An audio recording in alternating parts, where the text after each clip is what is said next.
Queridos, abra a sua Bíblia na carta aos Hebreus, capítulo de número 11.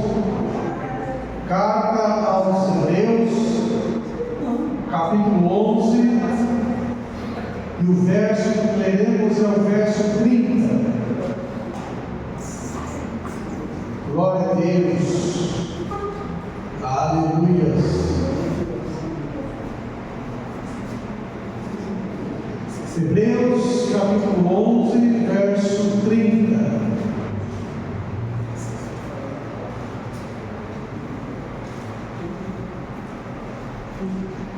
Louvado seja Deus.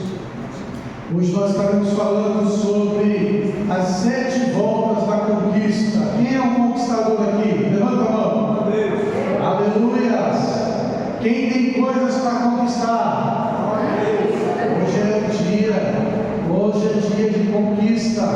Amém? Todos abriram? Quem não encontrou, pode ler aqui na tela.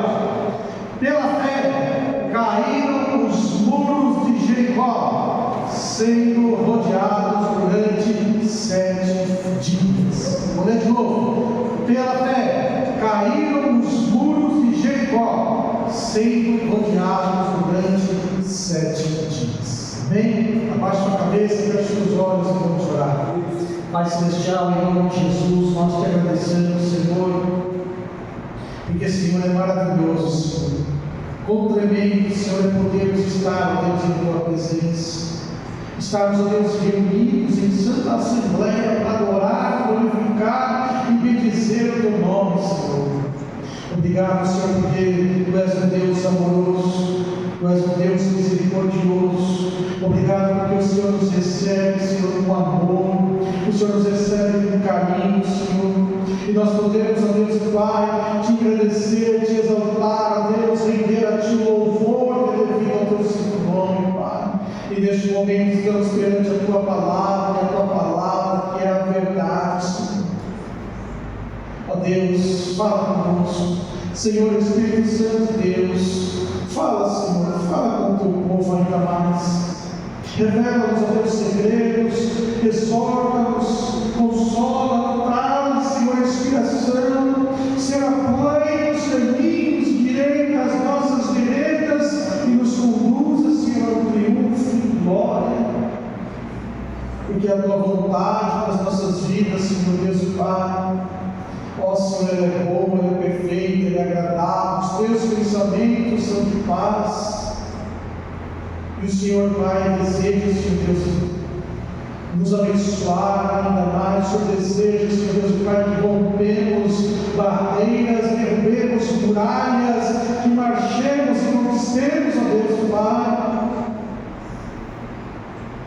Fala, Senhor, Espírito Santo, ministro, dirija, faz do Teu jeito, da Tua maneira, faz como quiseres. Estamos aqui, Senhor, com os nossos corações e ouvidos, com todo o nosso ser, Senhor Deus, Pai, debaixo do Teu senhorio pastoreio. Te agradecemos em nome de Jesus. Amém. Aleluias. Glória a Deus. Como eu disse, nós estamos falando sobre as 7 voltas da conquista. Amados, nós temos que entender que tudo o que Deus Ele faz, todo o propósito que nós vemos de Deus nas nossas vidas, tudo tem um ensinamento. Tudo está registrado aí na Tua palavra, na Bíblia que você carrega, seja ela no celular, seja ela impressa, seja ela no tablet, no computador. Tudo que está registrado aí é para o Teu ensino, é para a Tua exortação, é para o Teu consolo. Nada que está escrito aqui, até mesmo aquelas genealogias que sabe são chatas de ler, até aquilo está escrito para nos ensinar. Você sabia disso? Lá em Romanos, no capítulo 15, no verso 4, a palavra fala que tudo que antes foi escrito, tudo que está registrado, foi registrado para que eu e você pudéssemos ser ensinados, para que nós pudéssemos receber esperança através da paciência, através da consolação das Escrituras. Romanos 15, 4. palavra está escrita. Guarda essa palavra, porque tudo que antes foi escrito para o nosso ensino foi escrito. Tudo está na Bíblia, foi para te ensinar. Nada está por acaso. Nada o Senhor Espírito Santo colocou na Bíblia para acaso. Tudo tem um propósito. Propósito para nos ensinar. Para que pela paciência e consolação das Escrituras tenhamos esperança. Então, tudo que está registrado, todo episódio, toda passagem, toda vírgula, todo ponto, tudo é para você, é para mim, é para crescimento, é para consolo, é para esperança, é para fortalecimento.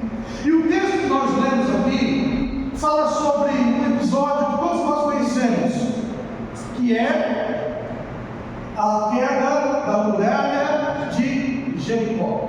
Todo mundo conhece a história, sim ou não? Todo mundo conhece, todo mundo sabe. Jericó foi a primeira cidade a ser conquistada. A primeira cidade ali sob a liderança de Josué a ser conquistada, atravessaram o Jordão e deram de frente então uma cidade grande, cujas suas muralhas eram enormes. As muralhas de Jericó eram tão grandes e tão largas, que haviam casas construídas em cima daquela muralha.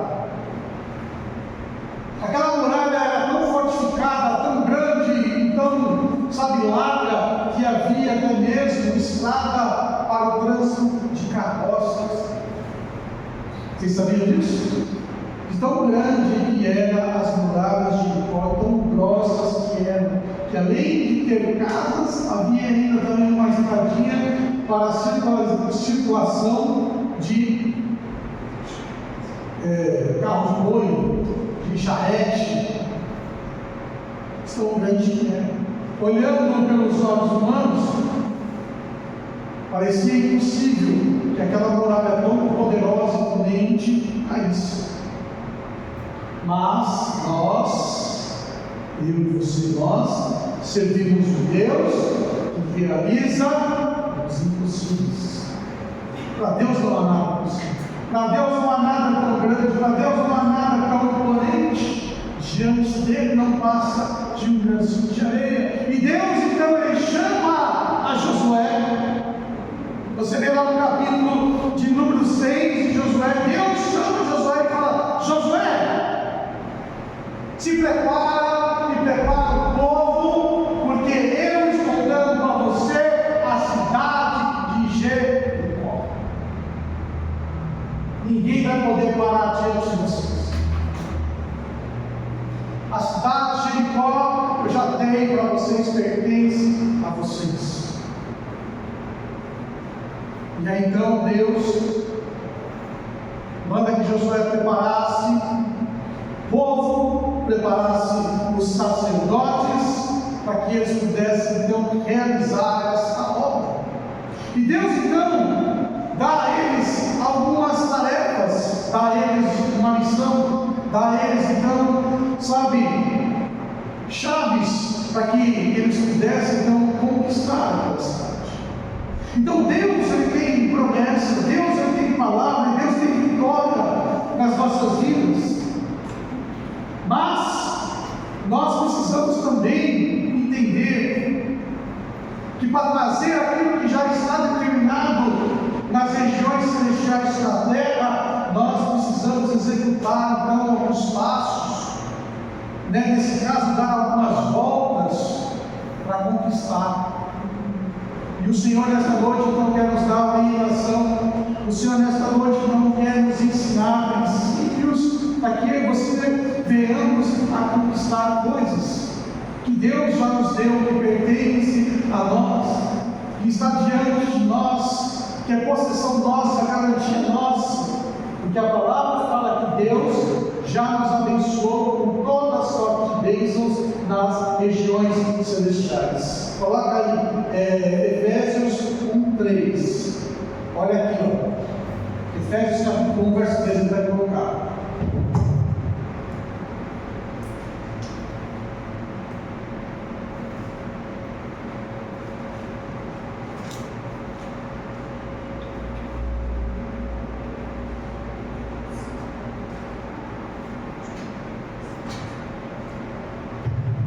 Bendito Deus e Pai de nosso Senhor Jesus Cristo, o qual nos abençoou com todas as bênçãos espirituais nos lugares celestiais em Cristo. Então, todas as bênçãos nos pertencem. O Pai nos deu o sacrifício do Senhor Jesus, nos deu acesso a tudo isso. Só que nós precisamos fazer o quê? Precisamos agora ir tomando posse, conquistando cada uma delas. Temos que chegar até lá, temos que conquistar essas bênçãos. E nesta noite nós vamos então ver um pouquinho a respeito disso. Mas antes eu quero que você faça um ato profético na sua vida. Declare que todo muro que te impede de ser mais abençoado caia por terra hoje em nome de Jesus Cristo. Declare que cada muralha que te impede de receber ainda mais de Deus caia por terra em nome de Jesus. Amém? Vamos falar então todo mundo junto? Eu declaro que toda muralha que me impede de ser mais abençoado caia por terra em nome de Jesus. Glória a Deus. Para isso você vai dar agora 7 voltas. Para isso você vai agora realizar 7 princípios para que esta muralha que te impede, que me impede de sermos ainda mais abençoados, de recebermos, estas bênçãos, caia por terra e sejamos bem-aventurados daquilo que Deus fez nas nossas vidas. Amém? Então, a primeira volta, vamos colocar lá Josué, nós vamos falar muito em Josué. O primeiro texto que você vai abrir é Josué capítulo 3, verso 5. Aí depois você pula para Josué 6, que eu vou falar, tá? Já vai ficar engatilhado aí. Josué capítulo 3, verso 5. Eu gosto muito desse texto porque diz assim, disse Josué também ao povo: santificai-vos, porque amanhã fará o Senhor maravilha no meio de vós. Oh, glória. A primeira volta é a volta da consagração, é a volta da santificação. Se eu e você nós queremos derrubar muralhas, conquistar as bênçãos que Deus já na sua boca já nos deu, as bênçãos que Deus pela sua palavra já nos concedeu, a primeira volta é a volta da consagração. E é a volta aonde eu e você precisamos nos preparar espiritualmente.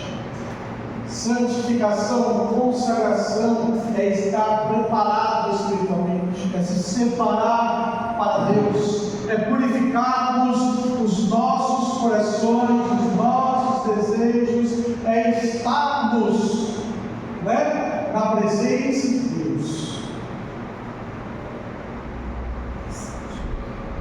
Preparados para receber. Porque se nós não nos consagrarmos a Deus, como é que nós chegaremos às regiões celestiais, aonde as bênçãos já estão declaradas a nosso favor? Como nós então iremos alcançar e pegar aquilo que é nosso, se não houver consagração, se não estivermos preparados espiritualmente, se não sairmos da esfera da carne e entrarmos na esfera do Espírito?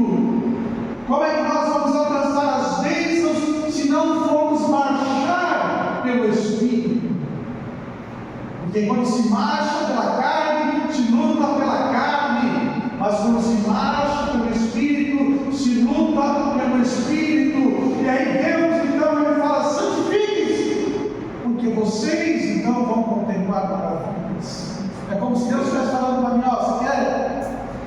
conquistar, você quer ver maravilha, se consagre, se santifique, se prepare, que o teu coração esteja na minha presença.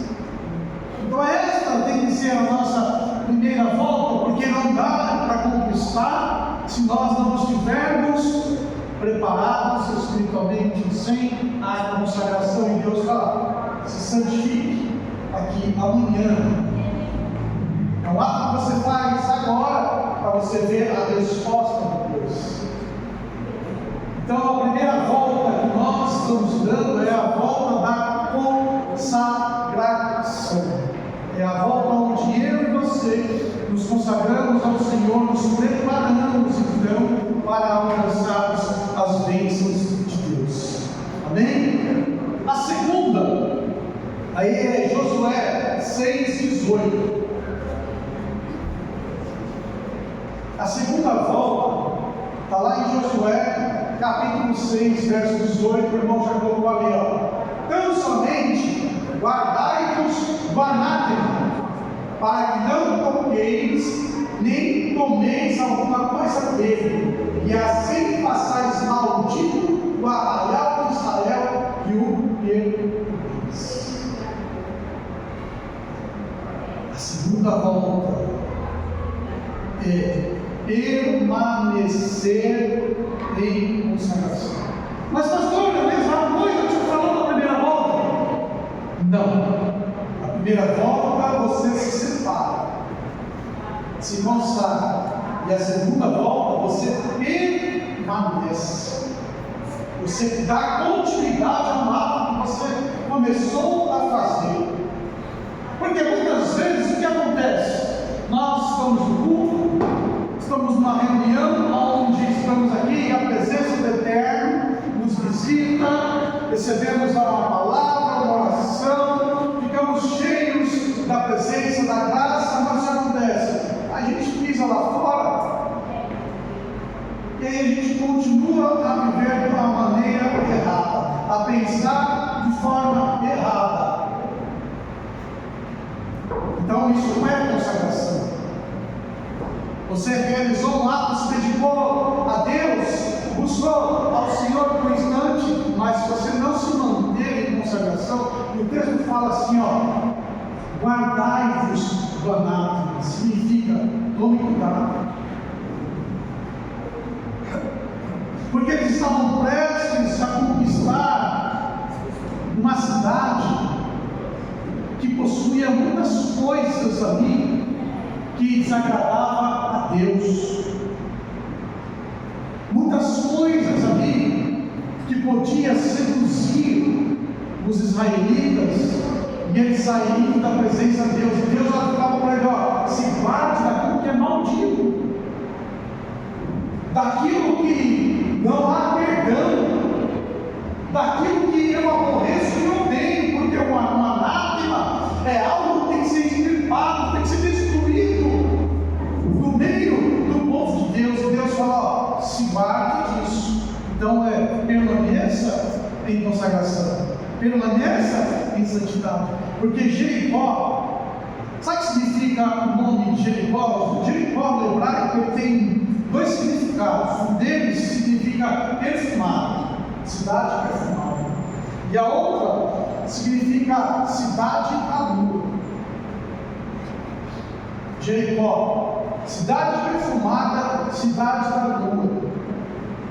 E tudo que havia em Jericó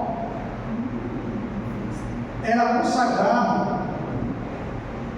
Tudo que estava em Jericó estava dedicado aos deuses cananeus, a Baal, a Asterá e todos os tipos de demônios que desagradam ao Senhor, e eles cultuavam os objetos, as coisas que tinham lá. Tudo era consagrado.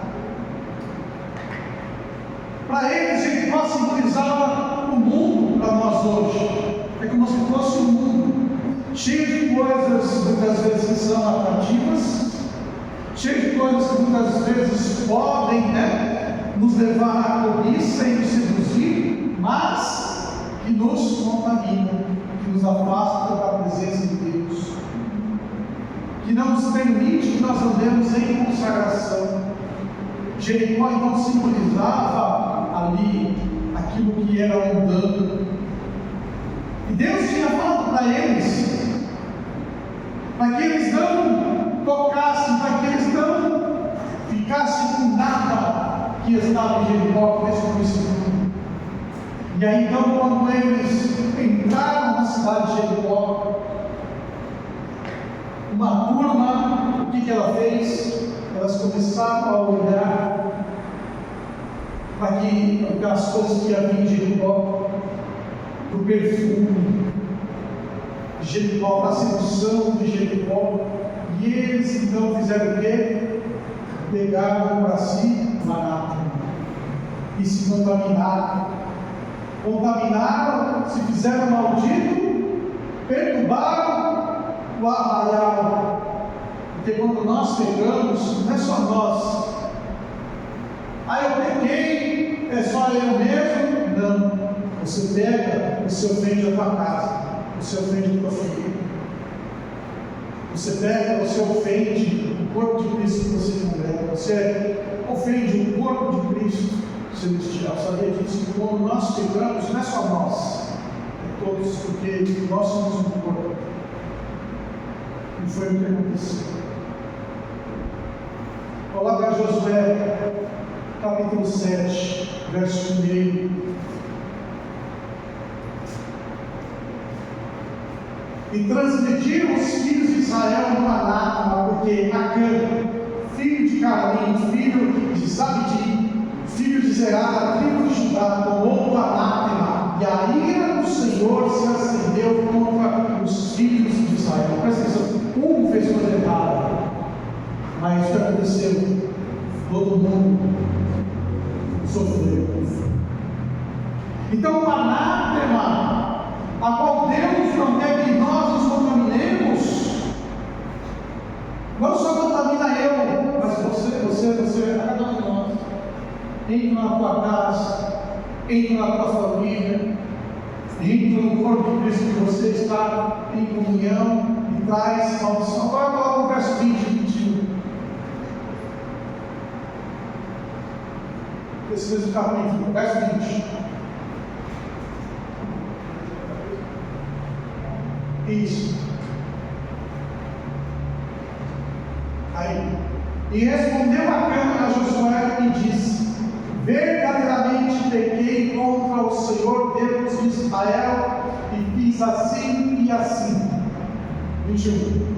Quando vi dos despojos uma boa capa babilônica e 200 ciclos de prata e uma cunha de ouro do peso de 50 ciclos, obscenos e tomei-os, e eis que estão escondidos na terra no meio da minha tenda, e a prata por debaixo dela.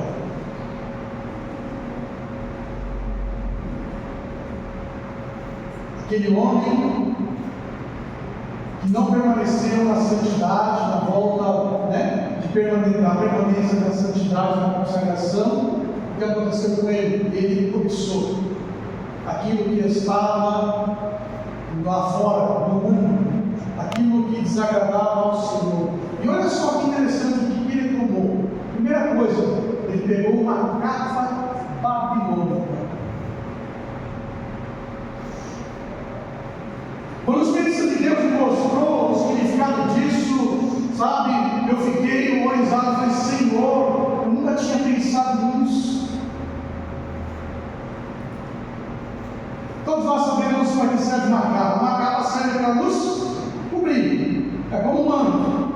Nos reveste. Uma capa, você pega uma capa, você se cobre, se protege. Se ama? Uma capa. E aí aquele homem, então, ele pegou uma capa babilônica.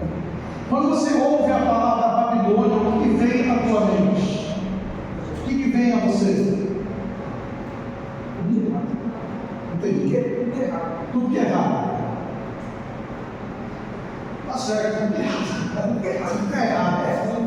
Babilônia é a representação de tudo aquilo que é contra Deus. Vocês sabem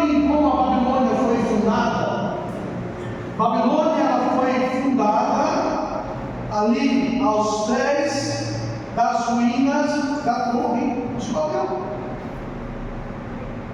O que significa Babel? Babel, ela é confusão. Babel foi ali a primeira civilização pós-dilúvio,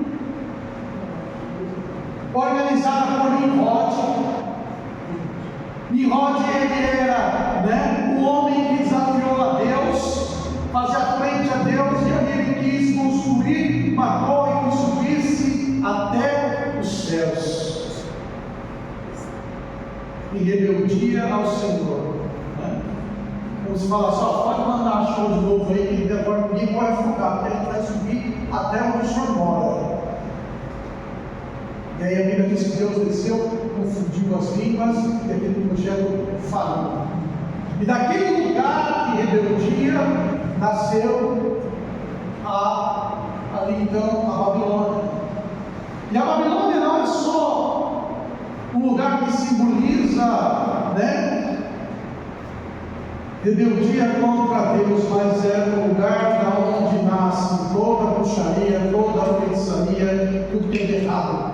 Tanto que você vai ver na Bíblia, no Apocalipse, falando, caiu a grande Babilônia que seduzia, os servos do Senhor.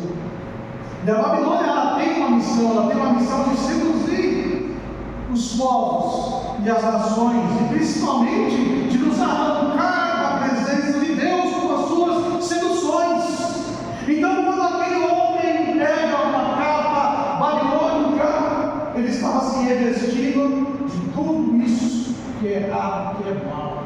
Por isso, nós temos que tomar cuidado. Porque quando nós não andamos na consagração, não permanecemos em consagração, nós então estamos aonde? De olho na capa babilônica, que são os pecados. E aí a gente começa a se revestir de pecado, de desobediência a Deus, e tudo quanto é coisa errada. E não só isso, mas ele pegou então a prata e ele pegou o ouro. A prata e o ouro, da qual se faziam os ídolos, da qual se faziam então imagens, esculturas das entidades demoníacas que eles adoravam, coisas que estavam consagradas a demônios. E então estava trazendo nação, sabe o quê? Maldição. O demônio trabalha com muitas coisas, e uma delas são objetos consagrados. Coisas consagradas. Muitas vezes, quando nós trabalhamos com libertação e entramos em casas, em lugares, o Senhor mostra que há um objeto que foi consagrado. E esse objeto consagrado traz doença, traz perturbação, traz um monte de coisa. E foi dedicado a um santo, a um demônio, a não sei o que lá, o negócio que lá o antepassado levou lá, no centro da macumba, e você nem sabe, foi passado de geração em geração, aquilo lá, e aquilo traz maldição. E Deus falou: o ouro e a prata, os objetos dedicados, vocês vão colocar no santuário. Porque então a presença de Deus destruiria toda a consagração. Só o poder da criação, o poder do Criador, destrói a consagração a demônios. Então ele pegou objetos consagrados. E quantas coisas estão aí que são consagradas e você e eu não sabemos? Tomamos posse, e Deus fala: não faz isso. E a pessoa vai lá e faz, e pensa que é besteira, mas não é algo consagrado. É algo dedicado, ofertado a entidades, a demônios que trazem ruína, que trazem destruição, que trazem enfermidade, que trazem um monte de coisa ruim. Briga no casamento, briga, tudo é coisa, você vai olhar lá, coisas consagradas. E agora nós estamos conversando, estava Orlando e Léo, nós estávamos conversando lá, nós estávamos falando de alguns episódios. E aí um deles estava falando lá, uma mocinha lá que estava terrivelmente endemoniada, Sabe o que traz? Sabe o que mantinha o demônio dentro dela? Que não arrancava, não saía de jeito nenhum? Sabe o que é? Fala aí, Léo. Um piercing no umbigo que ela tinha. Era a força que o Satanás encontrava para não sair, porque era um lugar consagrado, um objeto consagrado, algo que Deus falou que não era para fazer, e ela colocou e não saiu. E aí, quando arrancou o piercing no umbigo dela, o que aconteceu? Embora. Como que era a luta dela? Passava a madrugada. A família ligava desesperada lá em casa, lá. O pastor falava: pastor, socorro, o demônio pegou minha filha, chorando, desesperado. Aí nós descemos lá. Aí chegava lá, guerreava, lutava. E aí o pastor falou: não tem que fazer errado aqui. Senhor Espírito Santo, dá a direção, o Senhor mostrou. E aí quando ele tocou, o pastor lá tocou no piercing lá, o capeta se torceu todinho lá. E aí então era aquele objeto. Então tem muitas coisas que nós precisamos entender. E quando Deus fala uma coisa para nós, é como nós dissemos aqui, é para nos ensinar, é para a gente não cair nas garras do diabo, para ele não ser vítima do mal, para que o Satanás não encontre vitória para nós, porque eles se destruíram de Jericó, fizeram ali então uma grande vitória. E aí depois tinha uma cidadezinha tão pequenininha chamada Ai. Josué olhou para aquela cidadezinha e falou: ei, ali vai ser moleza. Mandou ali para a tropinha pequenininha lá apanhar. Foram para a tropa lá, levaram uma sua pior ainda. E aí então eles foram orar, chorar diante de Deus. Deus falou: vocês que desobedeceram, não andaram em santidade, se consagram um dia e no outro dia não. Então a segunda volta é permanecer em consagração. Por isso que eu disse que é diferente. A terceira volta tem que ser a volta da paciência. Josué 6, 10 e depois o verso 14. Primeiro se consagre, depois permaneça na consagração.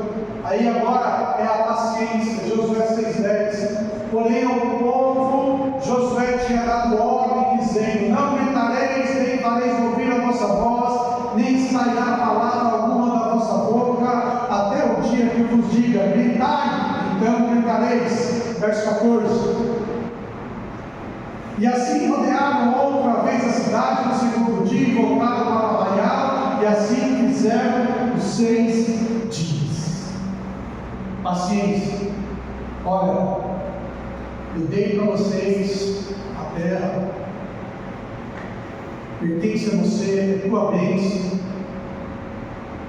Você então se consagre, permaneça em consagração, mas espere a hora certa, espere o momento certo que eu falar para você. Vai, você vai. Por enquanto, faça isso e aguarde. O nosso grande problema é que a gente não sabe esperar. O nosso grande problema é que nós muitas vezes queremos que Deus faça as coisas do nosso jeito. E Deus fala: espera, você vai fazer assim, e aguarde. E nós queremos que Deus dê para nós o relatório inteirinho. Não é verdade? Sim ou não? A gente não tem nem paciência de ouvir a voz de Deus.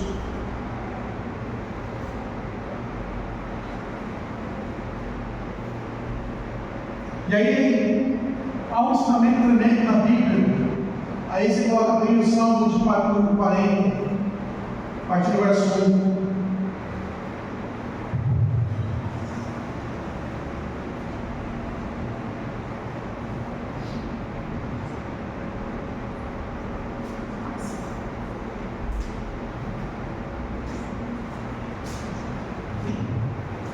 Todo mundo conhece esse versículo, sim ou não? A gente até fala isso de cor. Esperei com paciência no Senhor, e Ele se inclinou para mim e ouviu o meu clamor. Não é verdade? Só que a gente se esquece do contexto desse texto. A gente só pega um trecho do ensinamento e fala, eu estou esperando. E muitas vezes é mentira, não está esperando, tem paciência nenhuma. Eu tenho que resolver. Olha só o que o texto diz: esperei com paciência no Senhor, Ele se inclinou para mim e ouviu o meu clamor. Olha só agora, põe no verso 2: tirou-me de um lado horrível, de um charco de lodo, pôs os meus pés sobre uma rocha, firmou os meus passos. Verso 3: pôs um novo cântico na minha boca, o hino ao nosso Deus, muitos verão e confiarão no Senhor. 4: bem-aventurado o homem que põe no Senhor a sua confiança, e que não respeita os soberbos, e nem os que se desviam para a mentira. Mas eu quero que vocês fiquem comigo no verso 2 desse texto, que é o texto que fala da situação onde ele estava esperando no Senhor. O texto fala que ele estava num lugar horrível. O texto fala que ele estava aonde? Atolado no charco. Será que nós conseguimos esperar no Senhor num lugar horrível? Num lugar onde você está atolado, você não pode se mexer? Ou você e eu, nós vamos ficar nos debatendo e fazendo esforços para tentar sair com as nossas próprias forças e cada vez mais afundando, cada vez mais para baixo? Porque o charco de lodo aqui está falando de um lugar aonde é como se fosse uma areia movediça, onde quanto mais você se mexe, mais você afunda, mais você vai para baixo. É um lugar horrível. E nós falamos, esperei com paciência no Senhor. E muitas vezes nós não entendemos o que Deus está falando. Olha, aquele homem esperou, no caso Davi, esperou o Senhor num lugar horrível, no lugar onde, se ele se mexesse, ele podia afundar ainda mais. Isso é ter paciência.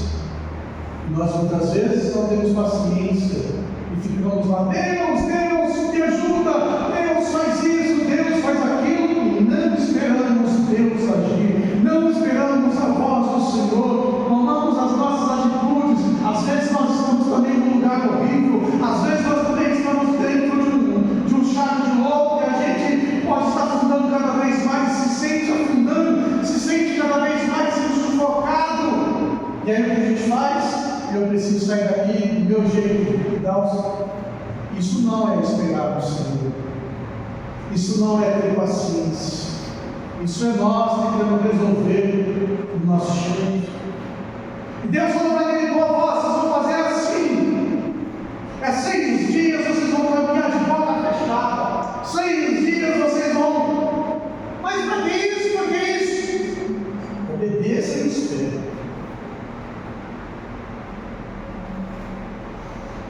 Obedeça e espere. É aí onde está a nossa perseverança, é da nossa paciência em poder ouvir e ter então o comando de Deus. Deus não se atrasa de vencer com o nosso relógio que marca errado o tempo de Deus, o relógio de Deus marca o tempo certinho. E como é difícil muitas vezes ter paciência e sair de situações. Às vezes, por exemplo, nós estamos presos numa situação financeira ruim, um monte de dívida, aquela bola de deve cada vez maior, o que eu faço agora? Meu Deus, o que eu tenho que fazer? Como sair disso? Aí é a hora de esperar Deus, chegar diante de Deus e aguardar Deus através dele. Faça assim, e aí você faz, e depois Deus fala, é desse jeito, aí você faz e vai fazendo, e aos poucos você vai vendo, e as coisas vão caminhando devagar, porque nem tudo se resolve um estado. Deus ele pode fazer assim, resolver os nossos problemas no estado, pode, mas o que eu vou aprender com isso? O que você vai aprender com isso? O que nós vamos tirar de lição com isso? Nada. Nenhuma lição. Então Deus não brinca de mimar a gente. Deus, ele, sabe, nos ensina a sermos homens e mulheres que estão em sintonia com Ele, que estão em todos os momentos, sabe, com Ele, seja qual for o momento, seja qual for a situação. Então nós precisamos entender. E aí fala, olha, o verso 3 fala, não, aqui. Aí Deus tirou ele e o colocou aonde? Na rocha, não vai afundar mais, está em segurança. Agora está em segurança, firmou os passos. Aí depois você vai ver, Deus fez o que? Colocou nele um novo cântico, uma nova história,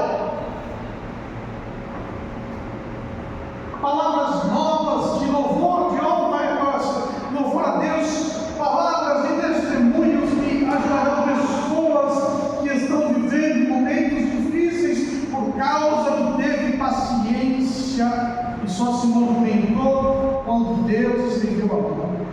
Davi, ele só ia para a guerra quando Deus falava pode, quando Deus falava não vai, ele ficava.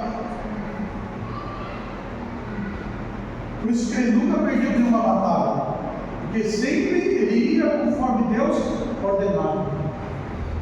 Da mesma forma, para ganharmos a batalha, nós temos que esperar, temos que aprender a esperar. Você dá a volta da consagração, você dá a segunda volta permanecendo em consagração, você dá a terceira volta, que é a volta onde você aprende a esperar. E aí a quarta volta está lá em Josué 6,15, que vai ser a volta da disposição. Essa volta eu confesso, talvez seja a mais difícil.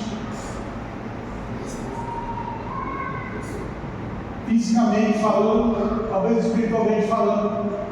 Sucedeu que ao sétimo dia, madrugaram ao subir da alva, e da mesma maneira rodearam a cidade 7 vezes. Naquele dia somente rodearam a cidade 7 vezes.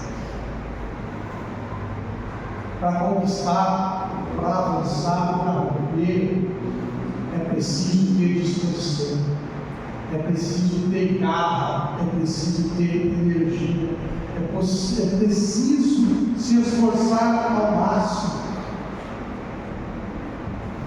A cidade de Josué, a cidade de Jericó, perdão, para contornar ela inteira, para dar uma volta nela inteira, o povo tinha que andar 4 quilômetros e 100 metros aproximadamente. Então todo dia eles cortavam e caminhavam 4 quilômetros e 100 metros. Dá quase subida do pico. Quem já subiu o pico aqui pela estrada lá perto? Fora a apóstola Elisa, ela disse: onde é muita gente? Não é conversa não, né? Eu fui subir, olha, eu vou dizer, a amiga falou, eu quase parti aquele dia lá, quase que esqueci pessoalmente. Não é difícil subir? Lá? É 4,5 km. Então, todos os dias, a turma andava quase esse roteiro. Né? Talvez você não subiu a pé, mas já subiu de carro, tudo lá. Você sabe que é uma subidinha. Sabe que é um caminho, 4,5 km. E aí no último dia, o 7º dia, que era o dia que eles iam tomar posse daquela terra, Deus falou: vocês vão caminhar 7 vezes. 7 vezes 4 dá 28. Mas Senhor, eu vou ter que andar 28 quilômetros. Então a pessoa Deus fala para você: você quer a bênção? Sobe o pico 7 vezes. No dia, né? Todo dia você vai e aí no último dia 7 vezes. Será que a gente consegue subir 7 vezes o pico? Deus falou: vocês vão caminhar 7 vezes, 28 quilômetros. E depois de caminhar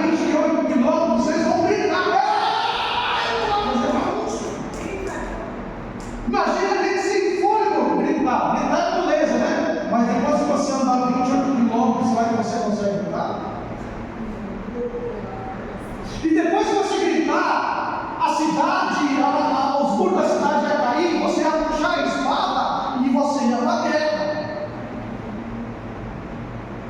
Peraí, Senhor, eu andei 28 quilômetros, gritei mesmo desesperado, estou cansado, agora ainda tenho que lutar.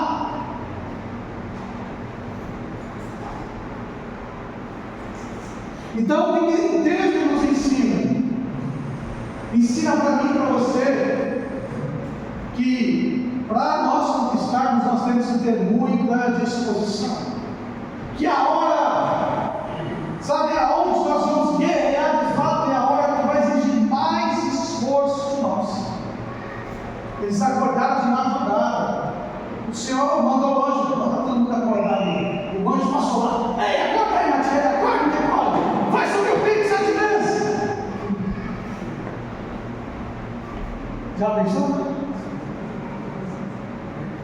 A exaustão física. Então, por isso, muitas vezes a gente não consegue, porque é a hora de romper. E a hora de romper é a hora mais difícil, é a hora que exige mais de nós. É a hora onde você tem que se esforçar muito. Parece que as coisas não vão, parece que ali o negócio travou, mas justamente é para a gente fazer mais força ainda, para quebrar, para destruir. Então, no último dia, Deus falou: vocês vão acordar cedo, mais cedo, vocês vão caminhar mais, vocês vão gritar mais, e depois que vocês vão para a guerra. Então, porque, preste atenção, quando as coisas parecem que está muito, mas muito difícil, muito, sabe, desgastante para você, é que você já está de frente da muralha. Você já está ali, andando as 7 voltas. Se você parar, a muralha não vai cair. Se você não der 7 voltas, não caminhar ali, o tanto que Deus mandou, se você não gritar, se você não puxar a espada, você não vai conquistar a vitória. Então, nós temos que dar também a volta da disposição. Não é moleza, não é fácil, mas o Senhor é aquele que garante, o Senhor é aquele que dá força. O Senhor deu força naquela turma, gente. O Senhor fortaleceu o corpo daquelas pessoas lá, eles não eram super-heróis, não. Apesar que a turma de antigamente é mais forte, tudo bem, acostumado a andar, tudo bem. Mas exigiu deles um esforço muito maior do que eles estavam acostumados a fazer naquele momento. E eles foram vitoriosos da mesma forma, a mim e a você também. Deus vai exigir um esforço maior de nós, força mais de nós, para que nós possamos então alcançar a vitória. Se consagra, permaneça em consagração, tenha paciência, tenha disposição. E agora a outra volta é a volta chamada foco. Tem que ter foco também. Josué 6, versículo 2 e 3.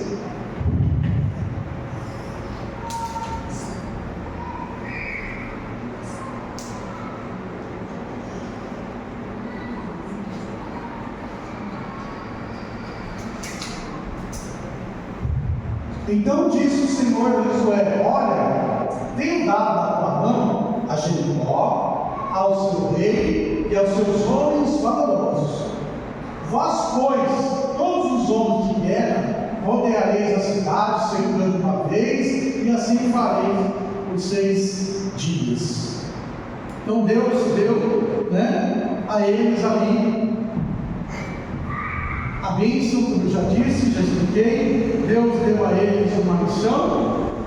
Então eles estavam ali se consagrando, permanecendo em consagração, com paciência, com disposição.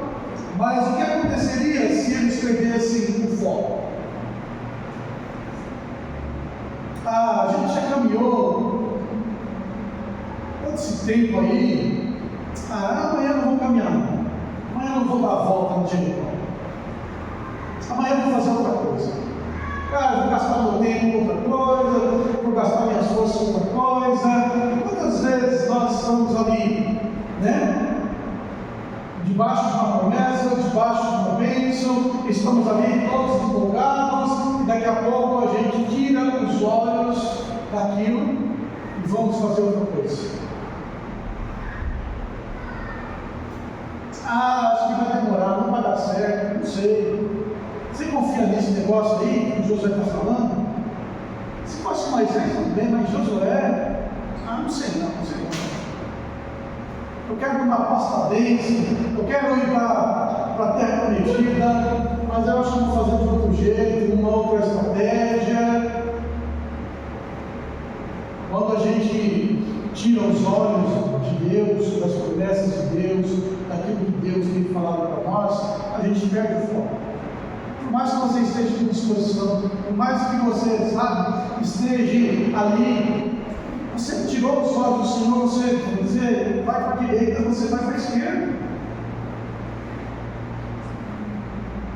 Porque a palavra fala que aquele que põe a mão no arado não pode recuar, não pode olhar para um lado para o outro.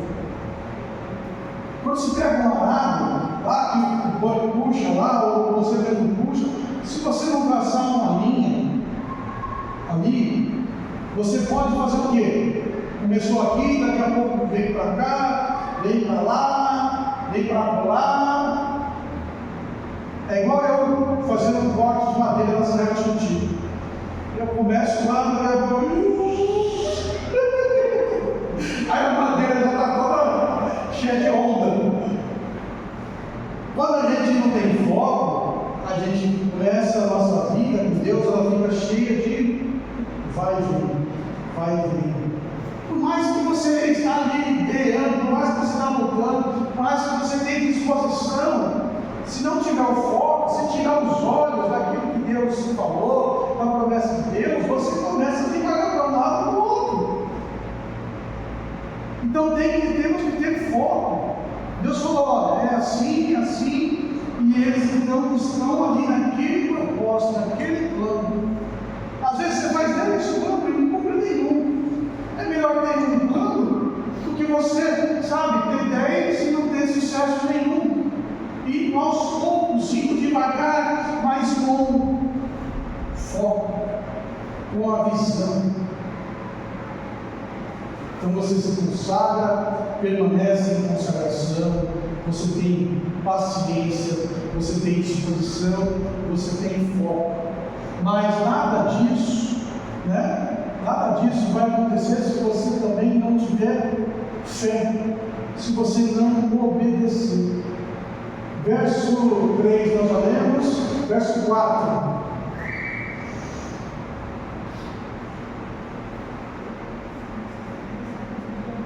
Verso 4 e verso 5.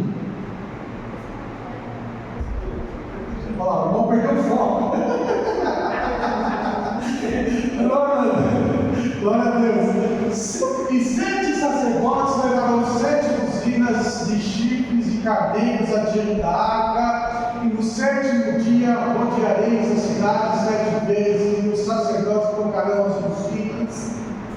E será que tocando-se profundamente a buzina de carneiro, ouvindo voz do seu sonido, todo o povo gritará com dedo de brado, e o muro da cidade cairá abaixo, e o povo subirá por ele, cada um em frente. Até nunca. Faz sentido o que Deus falou? Você vai dar voltinha, vai tocar a cornetinha e vai gritar, a muralha vai cair. Será que faz sentido um comando desse?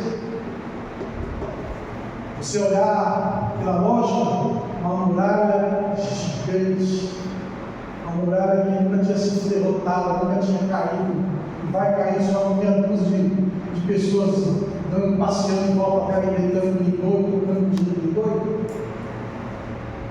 Faz sentido? Muitas vezes nós deixamos de ser abençoados porque a gente desobedece aos comandos de Deus, porque a gente acha que não faz sentido para nós. Mas o que Deus manda a gente fazer não tem que fazer sentido para nós. Você não tem que entender o porquê Deus está fazendo aquilo. Deus poderia muitas vezes chegar para eles e falar: o seguinte, constrói uma arma assim, ó, e vocês vão lá na frente da cidade, usam essa arma e destrói tudo. Não, Deus falou, não, vocês vão rodear e vão fazer assim, assim, pronto. A fé, uma fé genuína, ela é uma fé que obedece. Não adianta nada falar que acredita que tem fé em Deus se não obedece o que Deus fala. Que isso ouve os comandos de Deus. Se você faz pela sua lógica, porque não tem lógica. Muitas vezes Deus está falando algo, então faz o que Deus faz, Deus mandou fazer.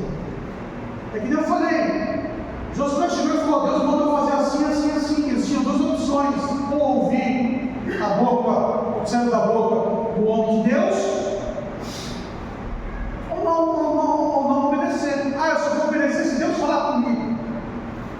Por que Deus não colocou os sacerdotes na terra? Por que Deus colocou os profetas na terra? Por que Deus colocou os homens deles que representam ele na terra?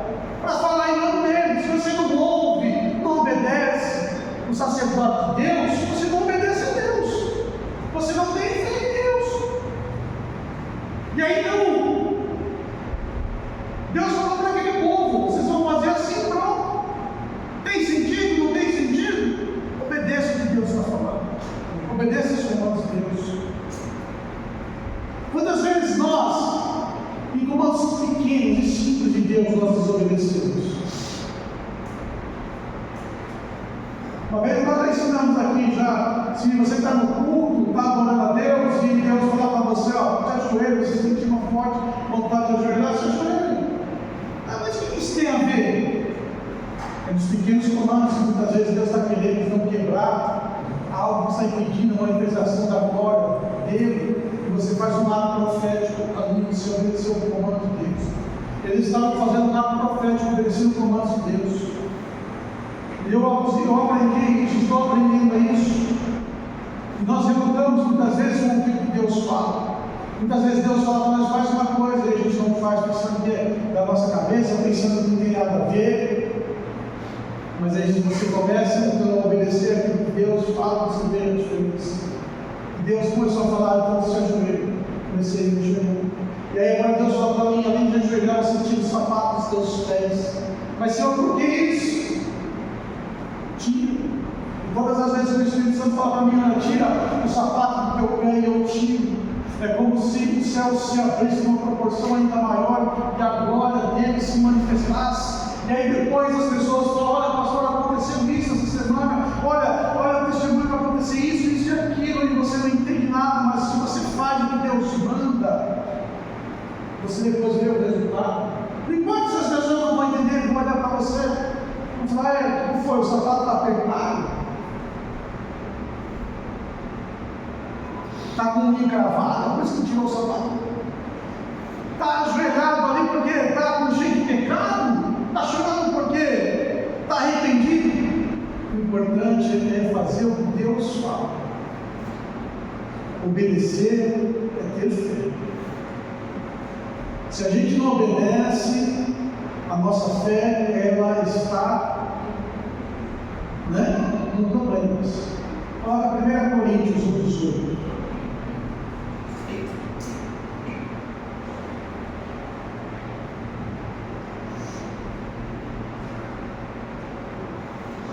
Olha que tremenda essa palavra. 1 Coríntios 1:18.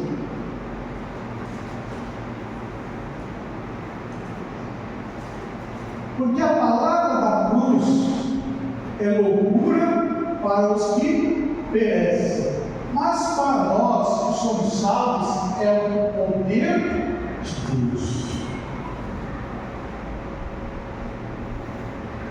Então as pessoas que não têm intimidade com Deus, não conhecem a Deus, acham que as coisas de Deus é loucura. Semana passada, essa semana que passou, nós fomos no cardiologista.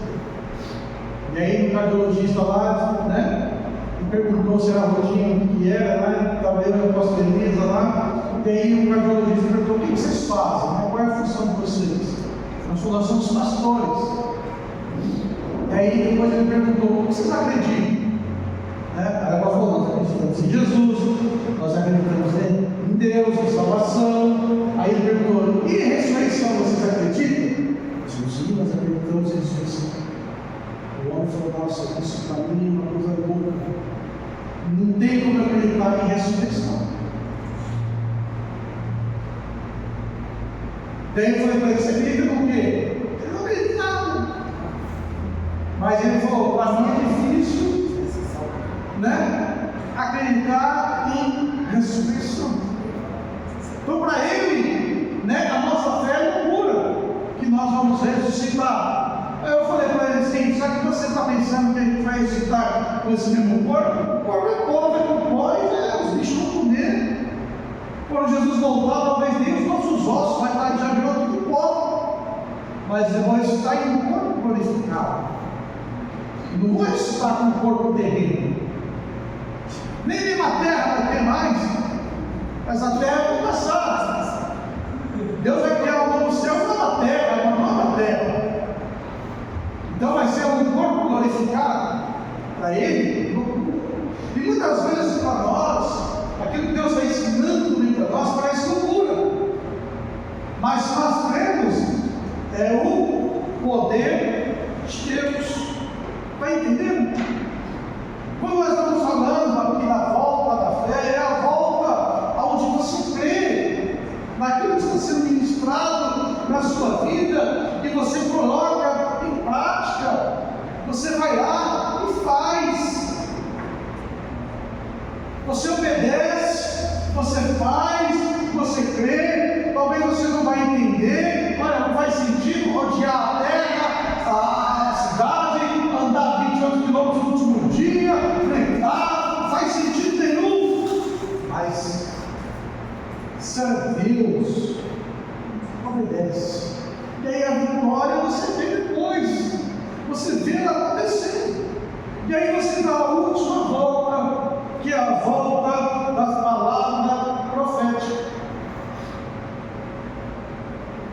Consagração, permanecer na consagração, né? Paciência, tem que ter paciência. Se a gente não tem paciência, a coisa ela não vai andar. Depois da paciência você tem que ter a disposição. Depois da disposição é foco. Depois do foco é a fé. E a última é a palavra profética. Aí põe o verso 20, Josué 6, 20.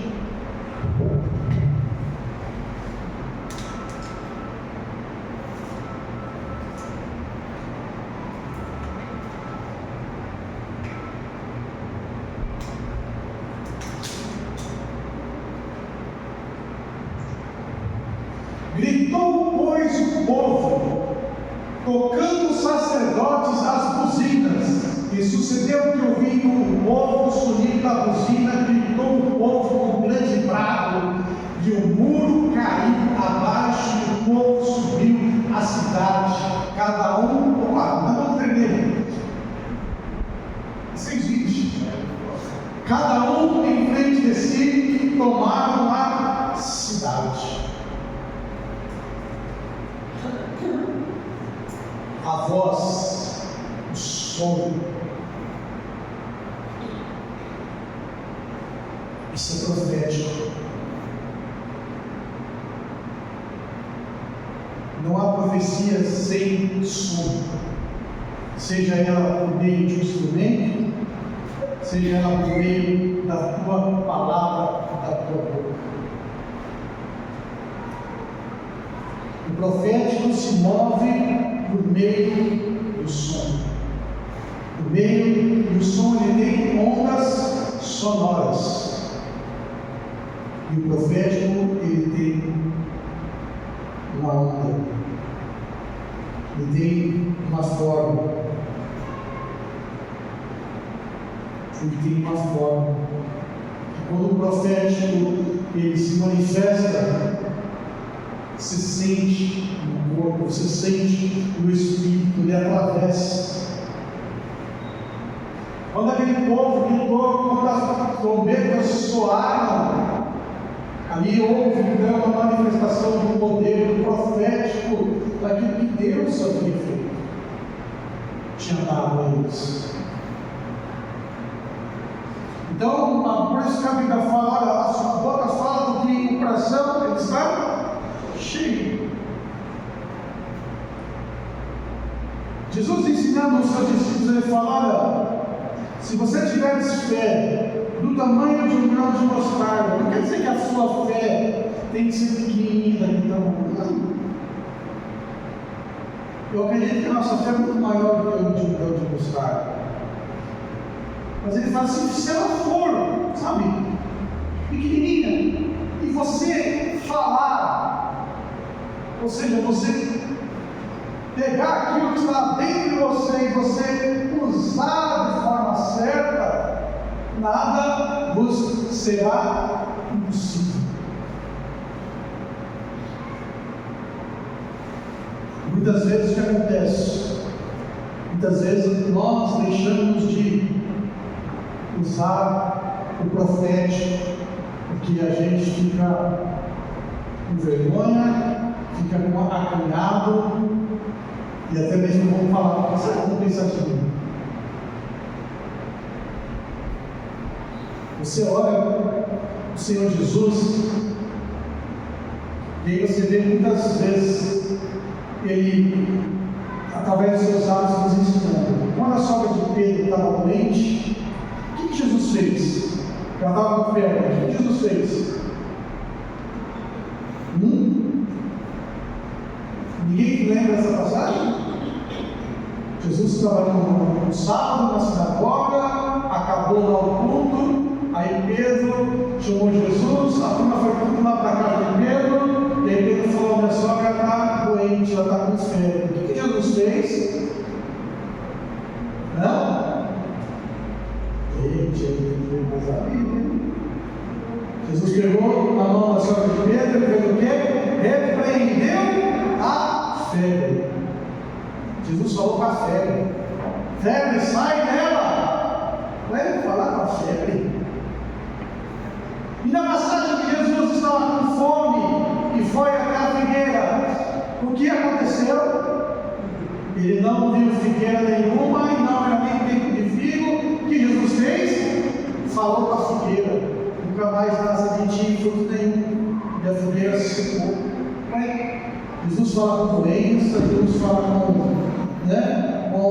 a planta. Quando os discípulos estavam no barquinho, estava chovendo, o negócio pegando lá e trovão, o barquinho balançando lá, e no rio, as ondas chegando, o que Jesus fez? Opa, fica quieta, calma, vem, bate, soltar a chuva, chega. Ele falou a chuva, falou com a água, falou com o vento. E você tem falado com a muralha que está te impedindo de receber a vitória? Ou a muralha fulana de tal, está na hora de cair, em nome de Jesus Cristo, sai da minha frente, porque Deus é o que Deus está em vitória. Está entendendo? Nós temos que falar com aquela situação, com aquele problema, e ordenar a sua rendição, a sua retirada, a sua destruição. Ó doença, ó enfermidade, ó mal, saia agora, em nome de Jesus. Deus está falando, abra a boca, grite, faça barulho, use a tua fé, use a unção para a tua vida. Fala, para que saia, para que seja destruído. Lembre a palavra profética, tem que sair da sua boca. Jesus falou: você tem que ter fé, mas fala. E às vezes o que a gente faz? Não fala, não manda o problema embora,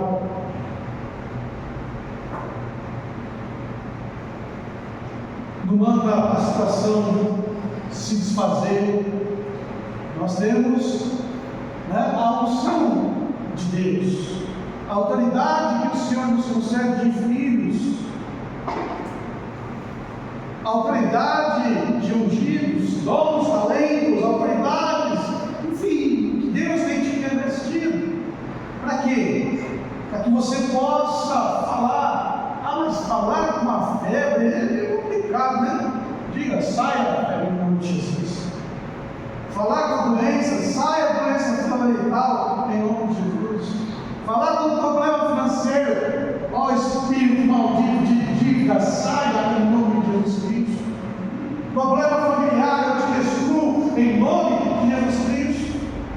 Senão a muralha não cai, você vai odiar, você vai fazer todos os processos, mas chegou na hora de gritar, chegou na hora de você então pôr para fora toda a sua expectativa, toda a tua fé. Se a boca ficar fechada, o negócio não vai. O profético se move no meio do som.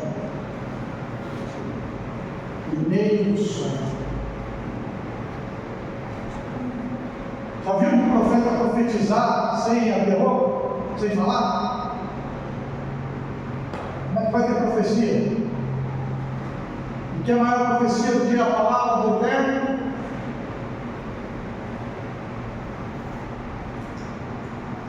Profetize porque o Espírito do Senhor está sobre a tua vida.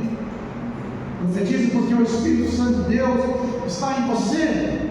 Fale, declare, lance decretos, lance palavras de vitória, lance bênçãos, lance provisões, porque é da tua boca que saem as palavras de bênção, as palavras de vida. Amém? Então são 7 voltas: consagração, permanecer em consagração, a da paciência, a da disposição, a do foco, a da fé e da palavra profética. Como nós falamos no início, você fez um ato profético, você disse, né? Eu profetizo em nome de Jesus que a muralha que deve ser mais abençoada, ela cairá por terra hoje, em nome de Jesus Cristo. Amém? Se você crê nisso, se você está disposto então a pôr por terra essa muralha, se coloca agora de pé. E nós vamos então orar. Nós vamos então agora fazer uma repouso, dar 7 voltas. Talvez você vai começar a primeira volta hoje. Talvez você já está, sabe, nesse percurso, já deu uma volta, já deu 2 voltas, já deu 3 voltas, 4 voltas, e matou da 5ª volta e não consegue. Mas hoje você vai conseguir continuar a dar essas 7 voltas até então toda a muralha, né, que está te impedindo de receber mais do Senhor seja destruída em nome do Senhor Jesus Cristo, Rei da Glória. Amém?